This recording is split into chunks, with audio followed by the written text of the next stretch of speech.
Sabay sa agos ng mundong ito, ako'y gulong-gulo.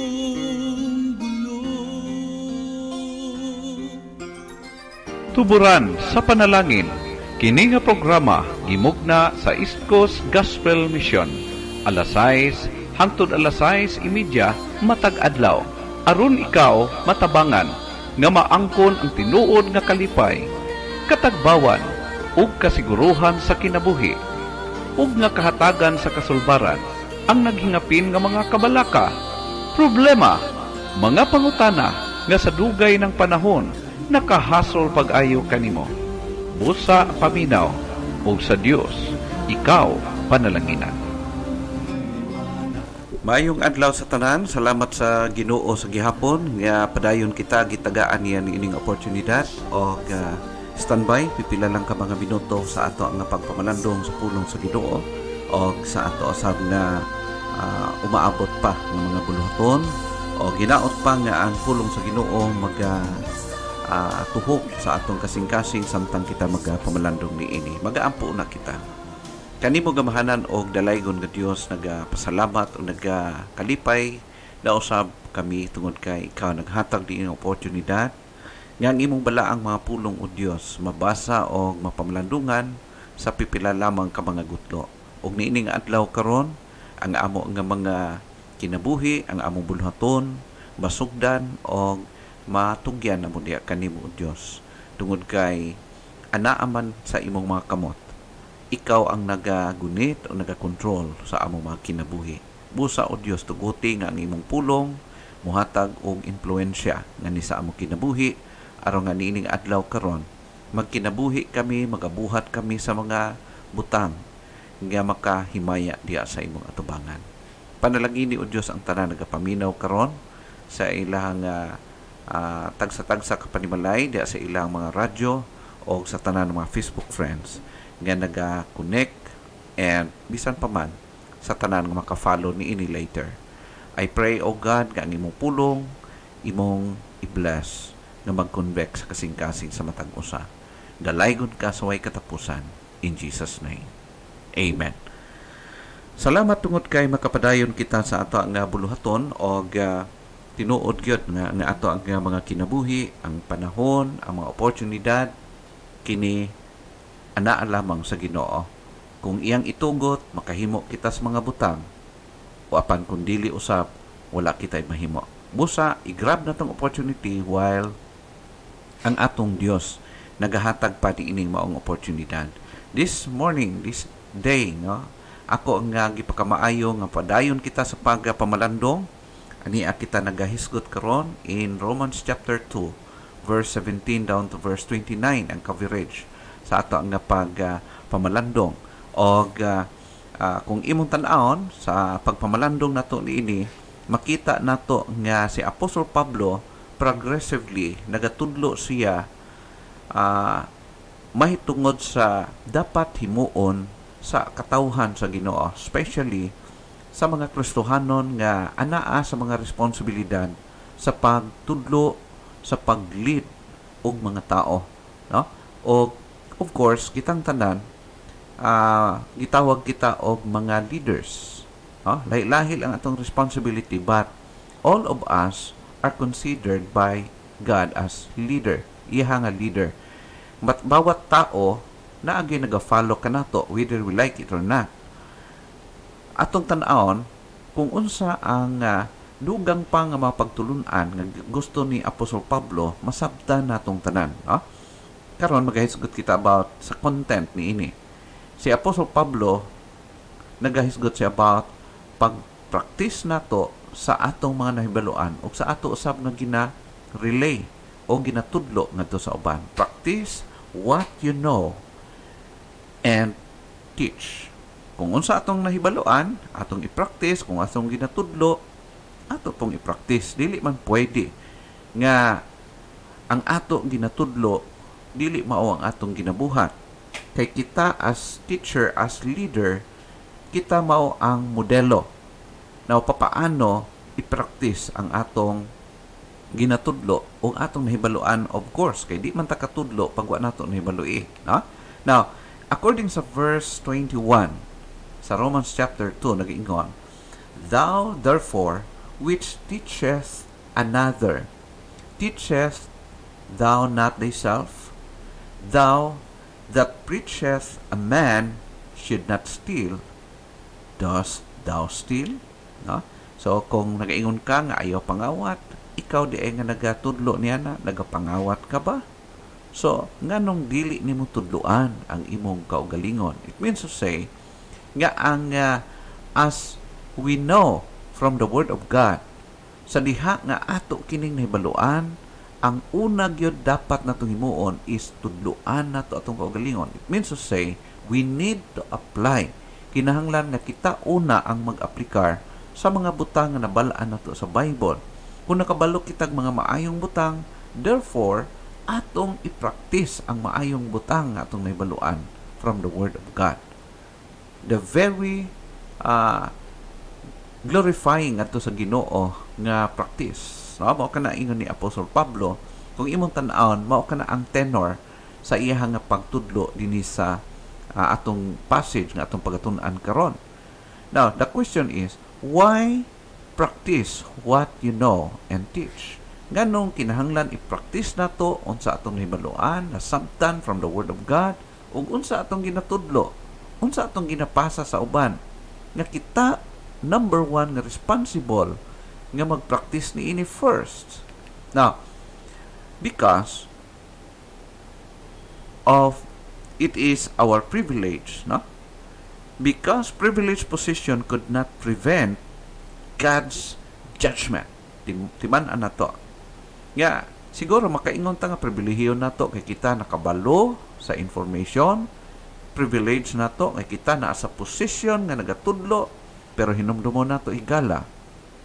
Nga si Apostol Pablo nagawarn ka na to, nga ang atong posisyon, ang privilege nga niya ka na to, dili ka na mao ang makaprevent or makapugong nga kita usab i-judge sa Ginoo sa katapusan o sa nagakaigong panahon.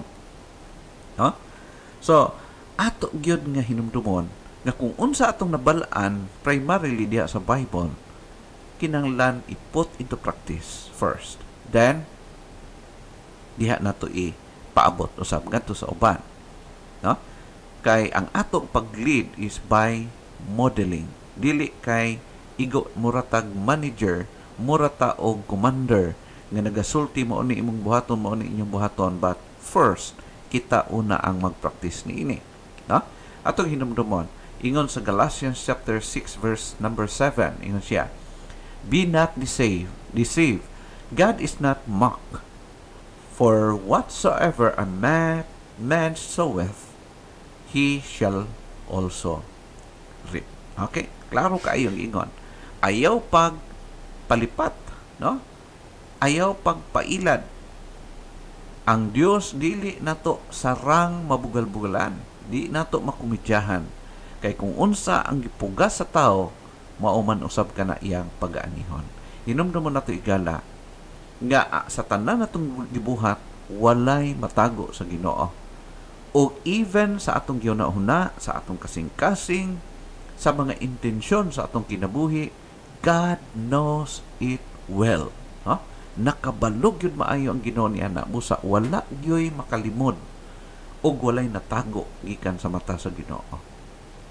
Kabalo siya ni ana higala. Atong hinumdumon, una nga butang nga atong makita is not by having the truth but living the truth. Dili kana rason nga nakabalota sa kamatuoran nga exempted kita, but by living the truth. Kung unsa atong nahibaluan, kinahanglan mabutang sa ato nga adlaw-adlaw nga mga practices. Let's put it into practice. Not by having the truth, but living the truth. According sa Romans chapter 2, verse number 17, mo ni atong klaro nga mabasa, "Behold, thou art called a Jew, and restest in the law, and makest they boast of God. Ha? Ato makita.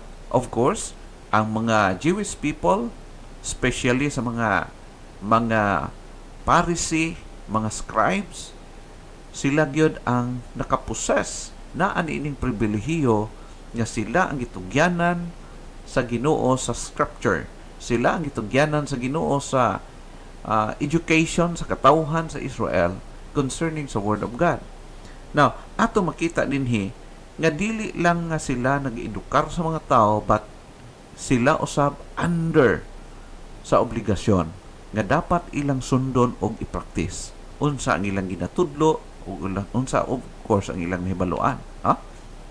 Ikaduha, not by knowing the truth but observing the truth. Hinumdum mo na to, nga dili lang ni hibaluon ang kamatuoran, apan i-observe ang kamatuoran. Hinumdum mo na to nga ang atong Dios is fair siya. O dili siya, wala siya partiality sumala sa atong natun-an sa aming labay ng pagpamalandong. Hinumdum mo na to nga dili lang kiniinggo nga hibaluon na to. Diskubrihon ang iyang pulong, but i-observe na to kung unsa atong nasabtan, unsa atong nahibaluan gikan niini. In fact, ingon sa verse number 18 in Romans chapter 2, nag-ingon, and knowest his will and approvest the things that are more excellent, being instructed out of the law. Huh? So, klaro kayo. And knowest his will. Sa dihang magbasa ka sa pulong niya, sa dihang magtuon ikaw magpamalandong niini, makasabot ka kung unsa ang iyang pagbulutan. Now, dili lang ang sabtan nimo, aprobado nimo kini, natungkad nimo ang mga maayong butang, but ikaw mismo, kita mismo gi-instrukan sa Ginoo unsa ang dapat himuon. Dili na to unaw-naon nga kini nga truth para sa uban, kundi para kanato mismo nga learner nakasabot nakahibalo niini. Ha? Another thing is not by teaching the truth but applying the truth. Ha? Dili lang igo nga itudlo sa uban, but kita mismo nga nagatudlo i-apply kini nato sa atong kinabuhi. This is what the point nga gitudlo ni Apostol Pablo kanato, especially mabasa nato din sa Romans chapter 2 verse 20 down to verse 21. Mao kini atong mabasa. An instructor of the foolish, a teacher of babes, which has the form of knowledge and of the truth in the law. Huh? So, instructor of the foolish. So, ato makita din ang dako kay pribilehiyo and responsibility as well. Ang pagtudlo, pag-relay sa mensahe ngadto sa uban, but remember, kita usab accountable ni ini. In verse 21, thou therefore, which teachest another, teachest thou not thyself? Thou that preachest a man should not steal, dost thou steal? No? Kung nagatudlo ka sa uban nga ayaw pangawat, ikaw mismo nagapangawat ka ba? So dapat dili usab. Kay dili man na nga ato responsibilidad ang pagtudlo, but kita mismo ang atong sarili number one ang ato gitudloan. No? Not by teaching the truth but by applying the truth. Klaro ka ang gisulti. Then another, not by boasting the truth but by keeping the truth. Dili lang nga manghambog na nakabalo ko ako ang mas nasayod, mas knowledgeable ko sa Word of God. Dili na exemption. Hinumdum mo na to, the more tang nakabalo sa truth, the more tang accountable diha sa Ginoo. The more we know, the more we are also accountable to our God. Mao kana ang klaro nga gisulti sa pulong sugid. Even in Romans chapter 2 verse 23, thou that makest thy boast of the law, through breaking the law, dishonorest thou God. Nakabalo ka sa truth, nakabalo ka sa pulong sa Dios, unya gi-break nimo kini, giguba nimo, disobey nimo kini, gidishonor nimo ang naghatag niini nga mao ang Dios. In verse 24, for the name of God is blasphemed among the Gentiles through you, as it is written. So, ang possible impact, ang natural nga impact, once nga ang tao alagad sa Ginoo or katawhan sa Ginoo, iyang ilabag, i-dishonor niya, i-violate niya ang kabubuton sa Ginoo diya sa kinabuhi first. Ang una nga mahimong epekto niini is ang mga tao magbugal-bugal sa Dios. Mao gani karong nga panahon nga ang mga tao lisod na nimo patuuhon, lisod na nimo i-convince sa kabubuton sa Ginoo. It's because di nato madinay nga daghan kay mga katawhan niining kapanahonan nga nagalabag, naghihimo lang nga ipakaulawan ang Dios. Nagadala og word of God pero wala na apply diya sa kinabuhi. Nagadala og word of God for wrong purposes. Kunya di nato na madinay tungod kay long before nakasulat na sa Bible nga daghan ang mga tao magdala sa iyang pulong, magdala sa ngalan sa Ginoo in vain. Now, dili na to malikayan nga realidad kay gisulti ka na sa pulong long before. Now, ang ato karon as children of God, as servants of God, we need to be true, no? Be honest sa ato nga pag kinabuhi, nakahaom diha sa iyang balaang pulong. Why practice what you know and teach?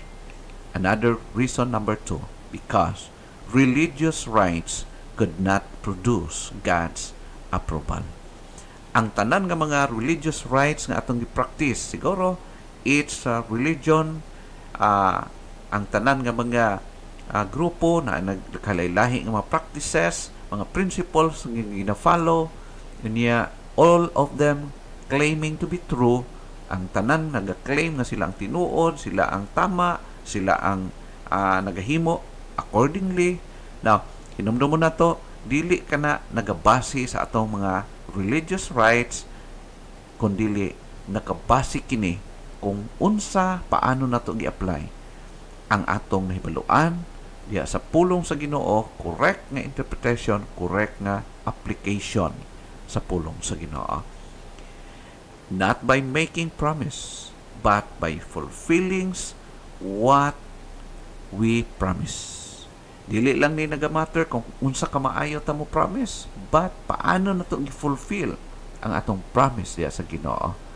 Sa dihang nakasabot ka sa gospel, mura kag sa dihang ina-emotional ka, gay lakhila ka, nag-promise ka sa Ginoo, Lord, thank you, salamat kay gisave mo ako, Lord, salamat, og mag-promise ko, Lord, mag-serve ko sa imuha faithfully till the end, no? Daghan kitang mga promises sa Ginoo, so on and so forth. Pero after that, sa nahupas ang emotion, nahupas ang imong kuan, nag-change ang imong feeling, nagakausab ang imong hangad, pakitungo diya sa Ginoo. No?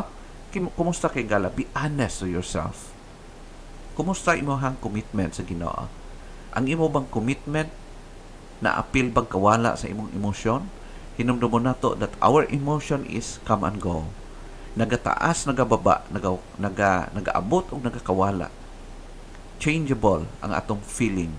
Busa ang atong commitment sa Ginoo, dapat dili na to ipasi sa atong mga pagbati. Kaya nga naman atong pagbati, dili na siya stable. Now, mao na siya dinhi nga dili ka na pinaagi sa atong mga ginahimo nga mga religious rites nga approve ka sa Ginoo. No. Kundili sa pag-fulfill, pag-follow kung unsa ang dapat i-follow based sa imong nasabtan sa pulong sa Ginoo. Ingon sa verse 25, for circumcision verily professeth, if thou keep the law, but if thou be a breaker of the law, thy circumcision is made uncircumcision. Sad to say, nga ang mga Jewish people kasagara na violate nila kini. Kay nga naman, nahimo nga ang ilang mga religious rites, mga traditions nila nga usahay ang ilahan na lang mura bitog pag-claim ang ilang pag-ila nga ba at least kung na-circumcise ka okay na, no? So mo diha nila nakabutang ang ilang mga pagsalig o nagsalig na lang, nagdepend na lang sila. Pag na-circumcise sila okay na, pero wa sila nakasabot nga naa sila'y obligasyon nga i-follow diha sa mga pulong sa Ginoo. Now, usahay siguro ang mga Kristohanon, sige na, nabaptize na bitaw ko, na member naman kong simbahan, okay na, isigulaki na lang taan eh. No? So, okay lang, makahinomdom simba, usahay, dili pod, okay lang. No, it's not. Hinomdom mo na ito, igala. Dili kini about sa imuhang membership. Dili kini about sa imuhang paghilak-hilak. Dili kini about sa imuhang pagdaghan kini mga promises sa Ginoo.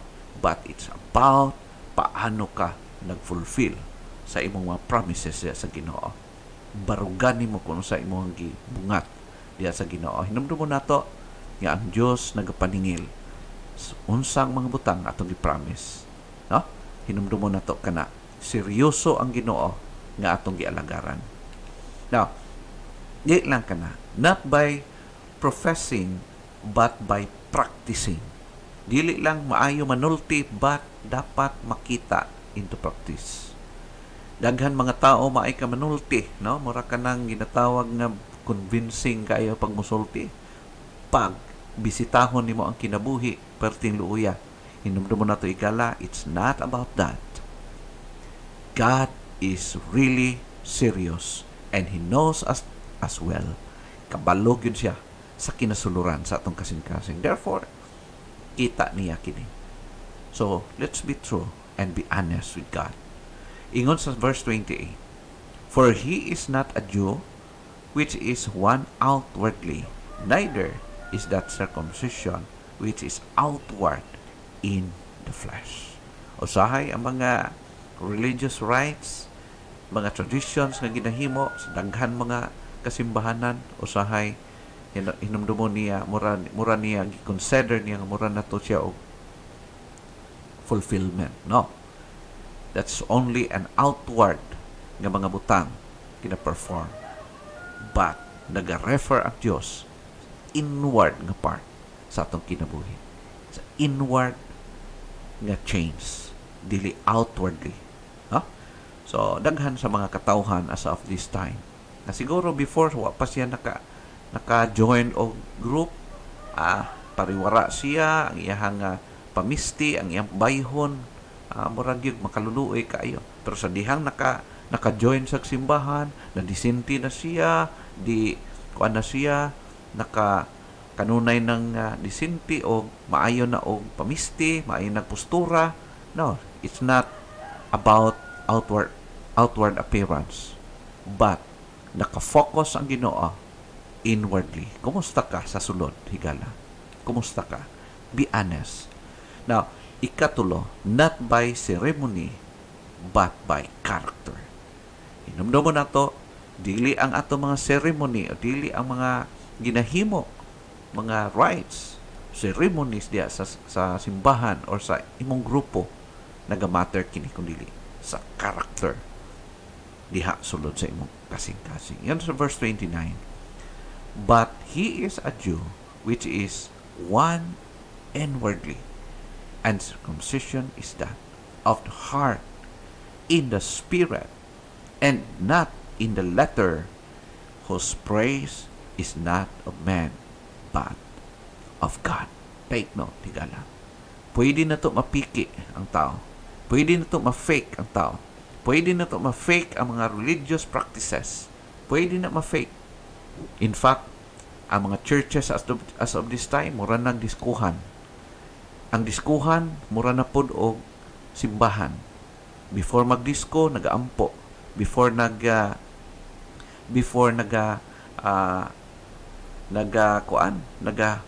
sa ilang mga worldly practices, nagapray usa sila. So, mura nang church kaayo ang dating.